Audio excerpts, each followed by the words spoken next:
नमस्कार मेरे प्यारे साथियों, मैं ज्ञानेंद्र मिश्रा एक बार पुनः कैरियर मंत्रा सरकारी नौकरी के इस ऑनलाइन प्लेटफॉर्म पर आप सभी का स्वागत करता हूं।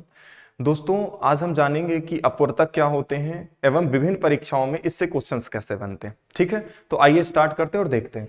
जैसे देखिए, बात हमने की है अपवर्तक की। अब अपवर्तक को कई नाम से जानते हैं, जैसे अपवर्तक बोल देता है, गुणनखंडों की संख्या आपसे पूछ लेता है, इंग्लिश में इसको क्या बोलते हैं, फैक्टर्स, नंबर ऑफ फैक्टर्स। ठीक है, तो सबसे पहले हम डिस्कस करेंगे कि अपवर्तक हमारे क्या होते हैं। ठीक, जैसे मैंने कोई नंबर लिखा 12।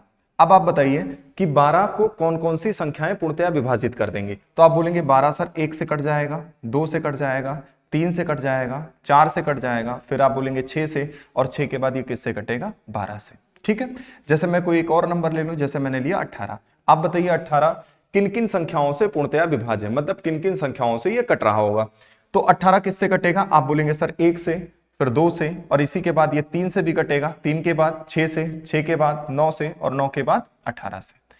अर्थात अपवर्तक वह संख्याएं होती हैं या वह संख्याएं अपवर्तक कहलाती हैं जो दी गई संख्या को पूरा पूरा क्या कर दें, विभाजित कर दें। किसी दी गई संख्या को जो संख्याएं पूरा पूरा विभाजित कर देती हैं, उस दी गई संख्या का क्या कहलाएंगी, अपवर्तक कहलाएंगी। क्लियर है।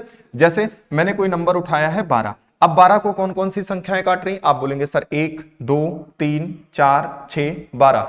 तो ये सभी संख्याएं जो यहां पर लिखी हुई हैं, ये क्या कहलाएंगी, 12 के अपवर्तक कहलाएंगे। ठीक है, जैसे मैं 18 की अगर बात करूं, तो आप बताइए 18 को कौन कौन सी संख्याएं काट रही हैं, अर्थात 18 को कौन सी संख्याएं पूर्णतया विभाजित कर रही हैं। इसका मतलब है 1, 2, 3, 6, 9, 18। मतलब ये सभी संख्याएं क्या कहलाएंगी, आप बोलेंगे सर ये 18 के अपवर्तक कहलाएंगे, 18 के गुणनखंड होंगे। आप अपवर्तक बोलिए, आप गुणनखंड बोलिए। ठीक है, दोनों बातें एक है। अच्छा, कभी कभी इसको अपवर्तक गुणनखंड की बजाय यहां पर एक शब्द और यूज करता है जिसको हम बोलते हैं भाजक, डिवाइजर जिसको बोलते हैं।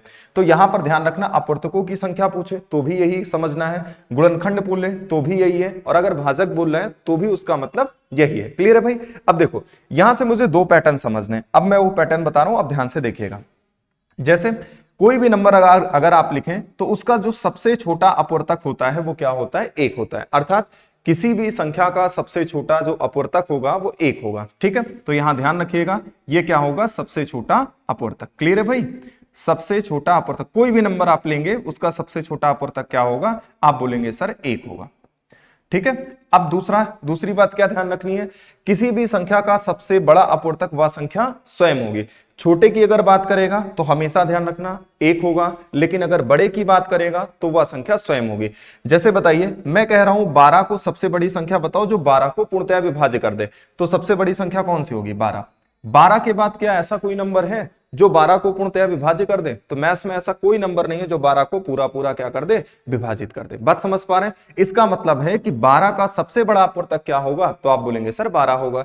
मैं बात करूं 18 का, अगर 18 की बात कर रहे हो तो 18 का सबसे बड़ा अपवर्तक क्या होगा, तो आप बोलेंगे 18 का सबसे बड़ा अपवर्तक खुद 18 होगा। क्लियर है बच्चों, यहां तक बातें। अब आपको ध्यान रखना है कि हमारे एग्जाम में सवाल कैसे आते हैं। ठीक है, तो यहां पे हमारे एग्जाम में सवाल जैसे हमसे पूछ लेता है कि इसके कुल गुणनखंडों की संख्या बताइए, कुल अभाज्य गुणनखंडों की संख्या बताइए, कुल विषम गुणनखंडों की संख्या बताइए, कुल सम गुणनखंडों की संख्या बताइए। अपवर्तकों अर्थात गुणनखंडों का योग पूछ लेता है और गुणनखंडों का गुणनफल पूछ लेता है। मतलब 5 से 7 टाइप के यहां सवाल बनते हैं। तो आइए एक एक टाइप डिस्कस करते हैं और देखते हैं कि हमारे प्रश्न कैसे बनते हैं और मुझे उसको कम से कम समय में उस प्रश्न को कैसे हल कर लेना है। ठीक है बच्चों, तो आइए स्टार्ट करते हैं। देखिए, सबसे पहला टाइप जो हम पढ़ रहे होंगे, ध्यान रखना ये टाइप नंबर 1 होगा। इसको टाइप वाइज हम पढ़ेंगे, टाइप नंबर 1। ठीक है भाई। अब टाइप 1 में हम डिस्कस कर रहे होंगे कि कुल गुणनखंडों की संख्या कैसे निकालते हैं। ठीक है, कुल गुणनखंडों की संख्या, ध्यान रखिएगा, कुल गुणनखंडों की संख्या। आप यहां अपवर्तक भी लिख सकते हैं, कुल गुणनखंडों की संख्या। मतलब हम कैसे देखेंगे कि किसी भी नंबर का कुल गुणनखंड कैसे निकाल सकते हैं कि इसके कुल गुणनखंडों की संख्या कितनी होगी। ठीक है, अच्छा, इसको शॉर्ट फॉर्म में हम बार बार बोलेंगे टीएफ। ठीक है, टोटल फैक्टर्स। ठीक है, शॉर्ट फॉर्म में इसको हम क्या बोलेंगे भाई, कीवर्ड्स ध्यान रखना है, पूरा लिखने की बजाय हम क्या लिखेंगे, टीएफ। टीएफ का मतलब होता है टोटल फैक्टर्स, अर्थात इसके कुल गुणनखंड कितने होंगे। कोई भी नंबर होगा उसके निकालने होंगे गुणनखंड, और हम कैसे निकालेंगे वो चीज यहां डिस्कस करेंगे। ठीक है बच्चों, तो आइए स्टार्ट करते हैं। जैसे मैंने कोई नंबर लिखा 60। अब आप बताओ 60 किन किन संख्याओं से कटेगा, अर्थात 60 के कुल कितने गुणनखंड होंगे, आपसे यह सवाल है। सवाल ऐसे पूछता कि 60 के कुल गुणनखंडों की संख्या बताइए, या 60 के कुल अपूर्तकों की संख्या बताइए, या 60 के कुल भाजकों की संख्या बताइए। तीनों का मतलब क्या है, सेम है। तो आपको ध्यान रखना। अब आप बताओ, 60 है, छोटा नंबर है, आप बेसिक तरीके से भी लगाओगे तो भी आराम से गिनते चले जाओगे, आंसर कर दोगे। जैसे आप बोलो 60 किससे कटेगा, आप बोलेंगे सर 1 से, 2 से, 3 से, फिर ये 4 से, 5 से, 6 से, 6 के बाद बताइए किससे कटेगा, आप बोलेंगे सर 10 से, 10 के बाद 12 से, फिर किससे, 15 से, इसके बाद 20 से, और 20 के बाद 30 से, 30 के बाद किससे, 60 से। चलिए देखिए, ये छोटा नंबर था, आराम से हम लोगों ने कर लिया कि 1 2 3 इससे ये कटेगा, आराम से यहां तक 60 तक पहुंच गए। लेकिन आप बताइए, जब एग्जाम में हमारे पास बड़ा नंबर आ गया, मान लीजिए ये 60 की बजाय 600 आ गया, तब तो हमें 600 तक करना पड़ेगा। तो हमारे पास वहां समय नहीं होता कि हम एकदम बेसिक से कर पाए उसको, ठीक है। तो उसके लिए कुछ तरीके हमको सीखने, और आज हम वही डिस्कस करेंगे कि कम से कम समय में हमें कैसे पता कर लेना है कि इसके कुल अपूर्तकों की संख्या कितनी है। क्लियर है भाई। अब देखो, अगर यहां पे पूछे बताओ टीएफ कितना है, मतलब टोटल फैक्टर्स कितने हुए 60 के, तो आप बोलेंगे 1 2 3 4 5 6 7 8 9 10 11 12। मतलब आप क्या बोलोगे सर, 60 के कुल कितने फैक्टर्स होंगे, आप बोलेंगे सर 12। मतलब कुल गुणनखंडों की जो संख्या होगी वो कितनी होगी, आप सब बोलेंगे 12। क्लियर है भाई। अब देखो, अब इसी चीज को हम सिखा रहे हैं कि कैसे यहां से कम समय में इस प्रश्न का उत्तर करेंगे। मैं कह रहा हूं सबसे पहले लिखो 60। अब मुझे 60 का ही निकालना है, तो 60 के अभाज्य गुणनखंड करिए, मतलब इसके प्राइम फैक्टराइजेशन करने हैं, अर्थात 60 लिखोगे और 60 को हम कैसे करेंगे, इसके अभाज्य गुणनखंड करेंगे। मतलब 2 से कटाएंगे कितना आएगा भाई, 30 आएगा। फिर अगर 2 से इसको सॉल्व करें तो कितना आएगा, 15 आएगा। अब ये 2 से कट नहीं सकता, तो किससे कटा रहे होंगे, आप बोलेंगे सर 3 से, 3 पचे 15। और अगर इसको 5 से करें तो 5 एकम 5। बोलिए यहां पर कितना आया, 2 गुणे 2 गुणे 3 गुणे 5। अब इस चीज को ध्यान से समझना, इसको मुझे पावर के फॉर्मेट में सेट कर लेना, मतलब जिसको घातांकीय रूप कहते हैं। जैसे 2 कितनी बार है भाई, तो आप बोलेंगे सर 2 2 बार है, तो क्या मैं इसको 2 की पावर 2 लिख सकता हूं, आप बोलेंगे बिल्कुल लिख सकते हैं। अगर 3 की बात करें तो 3 तो 1 बार है, और अगर किसी संख्या की घात कुछ नहीं होती तो उसकी घात हमेशा क्या मानते, 1 मानते। तो यहां पर हम क्या लिख सकते हैं सर, आप बोलोगे कि सर इसकी पावर 3 की पावर 1 कर सकते हैं। 5 को क्या लिख सकते हैं, 5 की पावर 1 लिख सकते हैं। क्लियर है यहां तक बातें। तो आप बताइए 60 को हम क्या लिखेंगे, 2 की पावर 2, मतलब 2 का स्क्वायर, 3 की पावर 1 और 5 की पावर 1। बोलो कोई दिक्कत यहां तक। अब अगर यहां तक आप कर लिए तो देखो टीएफ कैसे निकाल सकते हैं कम समय में, इनकी पावर में 1 जोड़ना है, जो इसकी मैक्सिमम पावर है उसमें क्या करो, 1 1 जोड़ते जाओ। जैसे 2 की पावर कितनी है, 2, तो 2 में 1 जोड़ेंगे कितना आएगा, 3। 1 में 1 जोड़ेंगे कितना आएगा, 2। 1 में 1 जोड़ेंगे कितना आएगा, 2। बस इन्हीं का आपस में क्या करा देना, मल्टीप्लाई करा देना। जैसे 3 दूनी 6, 6 दूनी 12, आंसर कितना हो गया, 12। यहां बताइए कितना आया, 12। अब इस चीज को आप समझिए, बेसिक से करेंगे तो आप एकदम एक एक नंबर देख के चेक करेंगे, इससे कटेगा नहीं कटेगा, मतलब इससे पूर्णतः विभाज्य है कि नहीं है, और अगर विभाज्य है तो आप लिखेंगे, फिर आप जाके कहीं बता पाएंगे कि इसका आंसर क्या होगा। और मैंने आपको क्या तरीका सिखाया कि सबसे पहले जो नंबर पूछा जाए, जिस नंबर के अपूर्तक पूछे गए हैं, उस नंबर के प्राइम फैक्टराइजेशन करिए, मतलब अभाज्य गुणनखंड करिए। अभाज्य गुणनखंड करने के बाद उनके जो अभाज्य गुणनखंडों की संख्या है, मतलब आप ऐसे करो, उसको पावर की फॉर्मेट में सेट कर लो, पावर के फॉर्म में ले आओ, अर्थात घातांकीय रूप में ले आओ। मैंने इस चीज को ऐसे लिख दिया। फिर मैंने बताया कि जो पावर लगी है, अर्थात जो घातें हैं, उन घातों में एक एक जोड़ के हमें क्या करना है, मल्टीप्लाई करा देना। जैसे 2 में 1 जोड़े कितना आया, 3। यहां पावर कितनी है, 1। 1 में 1 जोड़ेंगे कितना आएगा, 2। यहां कितनी है, 1। 1 में 1 जोड़ेंगे कितना आएगा, 2। और इनका आपस में मुझे क्या करा देना, मल्टीप्लाई। 3 दूनी 6, 6 दूनी 12। बताइए इसके कुल गुणनखंडों की संख्या कितनी आएगी, तो आप बोलेंगे सर यहां पर 12 आएगी। क्लियर है भाई। चलिए इस पे और क्वेश्चन देखते हैं कि कैसे यहां पर और क्वेश्चन हमें करने। जैसे मान लीजिए मैं कह रहा हूं 180 के कुल गुणनखंडों की संख्या बताइए, ठीक है। अब हम देखेंगे नेक्स्ट क्वेश्चन, अपना अगला क्वेश्चन देख रहे हैं, और हम क्या देख रहे होंगे, 180 के कुल गुणनखंडों की हमें संख्या बतानी। तो मैंने सबसे पहले क्या बताया, अच्छा अब कॉम्पिटेटिव में आने के बाद इस चीज को आपको मन में ब्रेक करना है, ये नहीं कि इसके प्राइम फैक्टराइजेशन करिए। अगर आपको नहीं आ रहा है तो आप ऐसा प्रोसेस अपनाइए, वरना भाई आप कोशिश करिए, क्योंकि आप कॉम्पिटिशन की प्रिपरेशन करें, कॉम्पिटेटिव फील्ड में है, तो इतनी चीजें आपको मन में करनी ही पड़ेंगी। जैसे 180 की बात करें तो 180 के अभाज्य गुणनखंड करेंगे, तो बताइए कैसे करेंगे। सबसे पहले इसको 2 से घटाएंगे, कितना आएगा, 90। फिर 2 से अगर इसको डिवाइड करें, बोलो कितना आएगा, 45। अब ये 2 से डिवाइड नहीं होगा भाई, ठीक है। किससे होगा, 3 से। 3 से डिवाइड करेंगे कितना, 15। 3 से करेंगे कितना 5, 5 से करेंगे कितना 1। आप बताइए अगर घातांकीय रूप में लिखे तो कैसे लिख सकते हैं? तो आप बोलेंगे सर 2 2 बार है, इसका मतलब 2 का स्क्वायर, मतलब 2 की पावर 2। कोई दिक्कत यहां तक? अब अगर मैं 3 की बात करूं तो बोलो 3 कितनी बार है? आप सब बोलोगे सर 2 बार है, तो 3 का भी स्क्वायर कर सकते हैं। बोलो 5 कितनी बार है? आप सब बोलेंगे 5 तो 1 बार है, अर्थात 5 की पावर क्या कर लेंगे 1। यहां तक कोई दिक्कत किसी को नहीं? अब आइए देखिए, मुझे क्या बताना है? कुल गुणनखंडों की संख्या, नंबर ऑफ टोटल फैक्टर्स, ठीक है, मतलब कुल गुणनखंडों की संख्या बतानी है। तो मैंने क्या सिखा रखा है कि जो पावर हो उसमें एक जोड़ो। जैसे इसकी पावर कितनी लगी है 2, ये 2 है, 2 में 1 जोड़ेंगे कितना आएगा 3, 2 में 1 जोड़ेंगे कितना आएगा 3, 1 में 1 जोड़ेंगे कितना आएगा 2। आप बताओ इनका आपस में मल्टीप्लाई करेंगे तो कितना आएगा? 3 त्रिक 9 और 9 दूनी 18। इसका मतलब है 180 के कुल कितने गुणनखंड होंगे? आप सब बोलेंगे 18 गुणनखंड, अर्थात 18 संख्याओं से कटेगा कौन? 18 संख्याओं से पूर्णतया विभाज्य होगा कौन? हमारा 180। क्लियर है भाई? मतलब 180 18 संख्याओं से पूर्णतया विभाज्य होगी, ठीक है। तो इसके गुणनखंडों की संख्या कितनी हो जाएगी? 18। क्लियर है बच्चों यहां तक? चलिए आइए एक आध क्वेश्चन और देखते हैं भाई इस पे। जैसे मैंने लिखा 144, ठीक है। अब मैं कह रहा हूं 144 के कुल गुणनखंडों की संख्या बताइए। अब आप मन में ब्रेक करिए, 16 नवैया 144 होता है? बोलो हाँ या ना भाई? 16 नवैया 144 होता है? तो आप बोलेंगे बिल्कुल। 16 को क्या मैं 2 की पावर 4 लिख सकता हूं या नहीं? आप बोलेंगे लिख सकते हैं, 2 दूनी 4, 4 दूनी 8 और 8 दूनी 16, यहां तक कोई दिक्कत नहीं है। आप बताइए 9 को मैं क्या लिख सकता हूं? 3 का स्क्वायर। बोलो 3 त्रिक 9 होता है। इसका मतलब है 144 के अभाज्य गुणनखंडों की संख्या कितनी हो गई? आप बोलेंगे भाई यहां पर सीधा सीधा मैंने अभी केवल इसको किस फॉर्मेट में किया है? पावर के फॉर्म में लेके आए ना कि घातांकीय रूप में ये हो गया। अब हमारा आंसर कैसे निकलेगा वो चीज देखेंगे।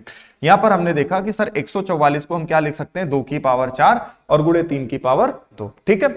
अब अभी तक मैंने क्या सिखाया है भाई? ये चीज आपने बोला है कि सर 4 में 1 जोड़ेंगे। भाई पावर में मुझे 1 ही तो जोड़ना है, 4 में 1 जोड़ेंगे बोलो कितना आएगा 5, 2 में 1 जोड़ेंगे कितना आएगा 3, और इनका आपस में क्या करा देंगे मल्टीप्लाई।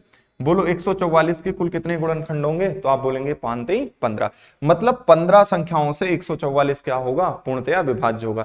ध्यान रखिएगा भाई, कोशिश यही करिए कि इन चीजों को आप मन में ही ब्रेक करिए। जैसे 144 आपके पास है तो 144 आप ऐसे सोचो 16 नवैया कितना होता है? आप बोलेंगे सर 144। अब 16 को हम क्या लिख सकते हैं? आप बोलेंगे सर 16 को 2 की पावर 4 लिखा जा सकता है। 2 दूनी 4, 4 दूनी 8, 8 दूनी 16, ठीक है। तो इसको 2 की पावर 4 लिखा जा सकता है। अब आप बताओ 9 को क्या लिखा जा सकता है? तो आप बोलेंगे 3 का स्क्वायर, 3 त्रिक 9 होता है, तो यहां पे मैं 3 का स्क्वायर कर दूंगा। अब आप यहां देखिए कि 2 की पावर 4 है, तो मैंने कहा था पावर पे क्या करना है? जो पावर होती है, जो हमारी पावर्स होती है, उन्हीं में 1 प्लस करना है। अब आप देखो 4 है, 4 में 1 जोड़ेंगे कितना आएगा 5, यहां कितनी है पावर 2, 2 में 1 जोड़ेंगे कितना आएगा 3। फिर मैंने क्या बताया था कि मल्टीप्लाई कर लेना। भाई 5 3 कितना हो गया 15, मतलब इसका आंसर क्या आने वाला है 15।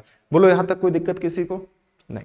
चलिए भाई आगे देखते हैं एक आध क्वेश्चन। जैसे मैंने लिखा 300, अब आप सब करके बताओ 300 के कुल गुणनखंडों की संख्या कितनी होगी, अर्थात 300 के कुल अपूर्तक कितने होंगे।